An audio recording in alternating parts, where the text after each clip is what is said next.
This show had a bar where nobody ever clinked glasses, and a bartender whose perfect hair was actually a wig. These are 15 weird facts you never knew about Cheers. 15. The bar's bathroom. Characters referenced it constantly. You'd see people disappear through the door, hear voices coming from inside, and even get the occasional sound of a toilet flushing. But the camera never once took us in there. Somehow, that absence made it legendary. Fans would write in to ask about it, visit the real Boston bar hoping to see the Cheers bathroom, and speculate endlessly about what it looked like. It became this running inside joke, almost a character in its own right. Maybe it was just a tiny broom closet. Maybe it had vintage Red Sox posters on the walls. We'll never know. But the way Carla could storm out mid-argument, Cliff could hide in there, or Sam could psych himself up before talking to a date, your imagination did the heavy lifting, and that's what made it so fun. Speaking of things that weren't quite what they seemed, 14. Sam Malone's perfect hair. Turns out Sam had a little help from Hollywood magic. Ted Danson had started losing his hair young, but producers felt that Sam, charming ex-pitcher, serial flirt, and proud bar owner, needed a full movie star head of hair. So, for nearly the entire run of the show, Danson wore a custom hairpiece. It was styled, glued, and camera-ready every day, blending in so seamlessly that most viewers never suspected a thing. The truth only came out when Danson casually removed it on Letterman, to the collective shock and amusement of fans. That wig wasn't just a prop, it was part of Sam's identity, as essential to the look as the Red Sox memorabilia behind the bar. 13. The beer trick. In Season 1, they actually used real beer for authenticity. That lasted about 5 minutes.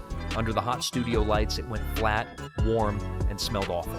Plus, drinking real alcohol during endless retakes is a recipe for disaster, so they switched to near beer, a watered-down brew with just 3.2% alcohol, basically impossible to get tipsy from. To make it look perfect on camera, they drop in a pinch of salt to give it that foamy, freshly poured head. Norm's pint might not have packed any punch, but on TV it looked good enough to make you thirsty. Of course, the bar didn't just serve beer, it was fully stocked with bottles of every spirit you could imagine. Whiskey, gin, vodka, you name it. They were all filled with colored water, but from a visual standpoint, the shelves looked ready for a real Friday night rush. This kind of detail mattered to the creators. They wanted viewers to feel like they were sitting on that bar stool themselves, chatting with Norm or getting roasted by Carla. And it worked, so much so that real bartenders have cited Cheers as an influence on how they set up their own spaces. 12. No glass clinks, ever, not once. For a show literally named after a toast, you'd expect at least one loud Cheers moment. But the producers decided early on that it was too cheesy and too obvious. Plus, all that glass tapping would mess with the sound. So instead of toasts, the gang celebrated in their own way. Norm walking in to his famous greeting, Carla throwing a sarcastic jab, or Sam flashing that winning smile. It wasn't about raising a glass, it was about knowing you were already home the second you walked through that door. 11. Norm was almost just. Guy at the bar.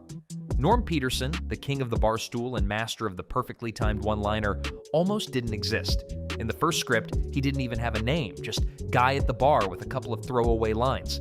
But then George Wendt walked into the audition, delivered those lines like he'd been sitting there for years, and the writers instantly knew they'd struck gold. They gave him a backstory, a personality, and a sharp wit that became as much a part of Cheers as the beer taps. Before long, Norm was the warm, lovable heartbeat of the place, earning a thunderous Norm every time he walked in. And he wasn't the only happy accident that day. John Ratzenberger, who auditioned for Norm and didn't get it, wasn't ready to leave. He pitched the idea that every bar needs that one guy always hanging around, spouting off facts no one asked for, and never quite getting them right. The producers loved it, slapped a mailman's uniform on him, and Cliff Clavin was born. His rambling trivia became an audience favorite. And here's the thing, half of those bizarre facts, Ratzenberger just made them up on the fly. 10. Hidden set secrets. Of course, the magic of Cheers wasn't just the characters, it was the bar itself. The set looked like a place you could actually walk into, but it had its own little secrets. The biggest one? The bar had a hidden seam that swung open so cameras could get perfect shots of Sam's office. The floor was built at a slight tilt, so the lighting hit every actor's face just right. It was all designed to feel totally natural to viewers while being incredibly practical for filming. 9. Danson and Long almost weren't cast. Sam Malone was originally written as a retired football player, and producers even considered former NFL star Fred Dryer for the part. But when Danson auditioned, his easy charm made them rethink everything. They switched Sam's backstory from football to baseball, and the rest is sitcom history.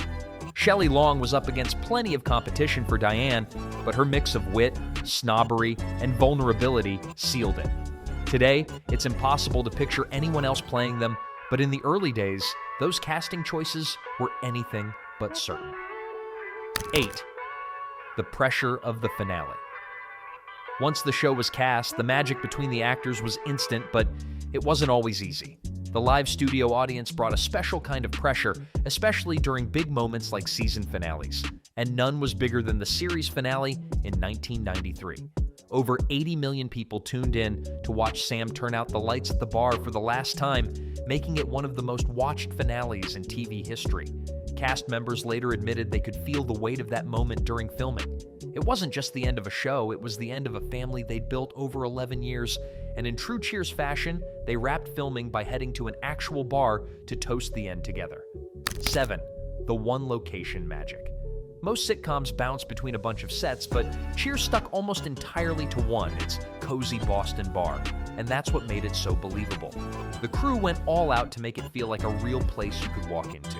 The bottles behind the bar weren't full of booze, but of dyed water mixed to perfectly match whiskey, gin, and rum. The taps could actually pour near beer, the stools were genuine antiques, and the woodwork was aged, so it looked like it had soaked up decades of spilled drinks and stories. It was so convincing that guest stars and visitors sometimes forgot it was all fake, right up until they stepped outside and ran straight into a wall. Even the outside shots felt authentic because they were real. Every opening scene came from the Bull and Finch pub in Boston's Beacon Hill. When the show became a hit, the owners leaned in, renaming the place Cheers and welcoming fans from all over the world. You can still visit, grab a drink, and snag a souvenir. The inside isn't an exact replica, Sam's office is missing, but it's close enough that for a moment, you'll swear you're part of the gang. 6. Hiding Pregnancies. Shelley Long and Rhea Perlman both filmed entire chunks of the show while pregnant, without the storyline ever mentioning it. The crew had to get sneaky, using baggy blazers, big aprons, and strategically placed trays of drinks to keep it under wraps. Perlman especially spent a lot of time planted behind the bar, serving up Carla's sharp comebacks while the cameras cleverly avoided giving away her secret. Viewers at home had no clue until they learned the truth years later. 5. A Perlman family affair. Turns out Cheers was a bit of a Perlman family project. Rhea Perlman wasn't the only one clocking in. Her sister, Haida, was busy behind the scenes writing and producing some of the show's most memorable episodes, while their brother Philip popped up in the background so often he was practically part of the furniture. He played one of those nameless regulars you'd swear you'd seen before, because you had dozens of times. It gave the whole set a cozy, lived-in vibe, like the bar really was run by one big, happy family. 4. The mystery back door. In Season 1, the infamous back door kept popping up in conversation. Characters talked about it like it was part of their daily routine, but no one ever actually went through it. Not once. It just sat there, a door to nowhere, quietly existing in this make-believe bar. Maybe it was an inside joke in the writer's room, maybe it was meant for something that never happened, or maybe it was just a bit of set dressing that took on a life of its own. Either way, it became one of those little Cheers mysteries that only the die-hard fans ever caught. 3. The theme song. That almost wasn't. The Cheers theme song feels like it's been around forever, but it almost didn't happen the way we know it. Where Everybody Knows Your Name wasn't the original plan. Early ideas were faster, peppier, and honestly, way less cozy. Then Gary Portnoy came along with this warm, easy melody, and once they paired it with those old-timey bar photos, it just fit. Suddenly, it wasn't just a theme song, it was the show's heartbeat.